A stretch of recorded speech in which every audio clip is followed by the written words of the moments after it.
Ramblin Man here. So I wondered how long it would take for people to get fed up with what's going on in our country. And so I'm pretty excited because I see a lot of different changes going on. I mean, people passing constitutional carry, people making their states Second Amendment sanctuary states. And then Governor Ron DeSantis. That guy has earned all kinds of respect from me.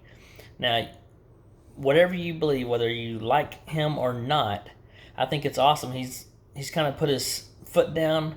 They're passing voting laws. They're doing everything they want, whatever they want to do. They're doing it because they're not letting the U.S. government get in the way of how their state is run.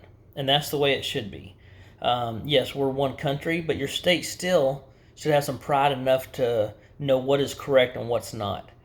And I know his statement on Monday, he was talking about people coming down and doing protests in his state.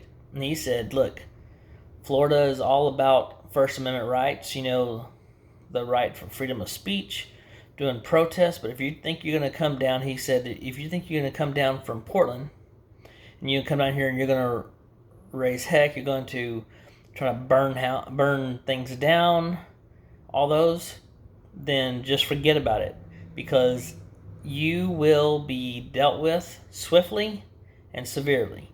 And he goes, just if you're planning on doing something like that, you're not welcome. Don't come to my state. And that is freaking fantastic.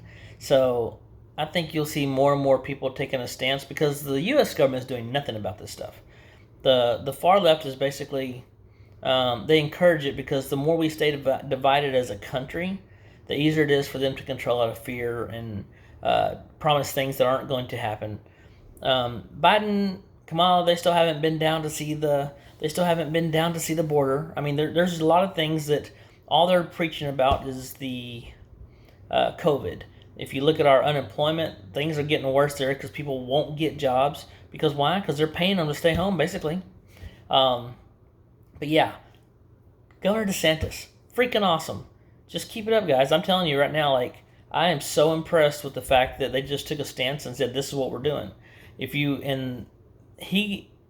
voted it in for the state of Florida, $1,000 bonus to each law enforcement officer. So, and he said people wanted to defund the police. We're offering more funding and more. So that's fantastic. So I'm totally on board with this, and I think they should do it all across. I think Texas needs to get in line and do the same thing. Let's pay these guys that are out there risking their lives. You have a couple bad seeds, and everybody weighs in on oh, copper's this, copper's that, pig's that, F12, all this crazy stuff. And if you don't know what F12 is, it stands for the F word, okay? 12 being the 12th letter of the alphabet, which is L for law enforcement. So it's F law enforcement. That's when you see F12. Some people don't know that. I just thought I'd let y'all know. And F the pigs, all these different things. You know what? If they want to fall apart, if these places like Portland and stuff, they want to defund the police, go ahead. We'll take officers down here in Texas. Y'all come on, we take care of our own. I just got to tell you, I've never been more proud about being a Texan, a Southern person, or a Southern state with Florida. We got you guys, man. I'm telling you right now, if you want to know who has your back and who wants to back the blue, that's our Texas state. You have a couple bad seeds in there as far as people that are going to say, oh yeah, screw the police. You know what? Exit on out the same way. Go to Portland. They want you there. Y'all have a good one. Ramblin' Man, out.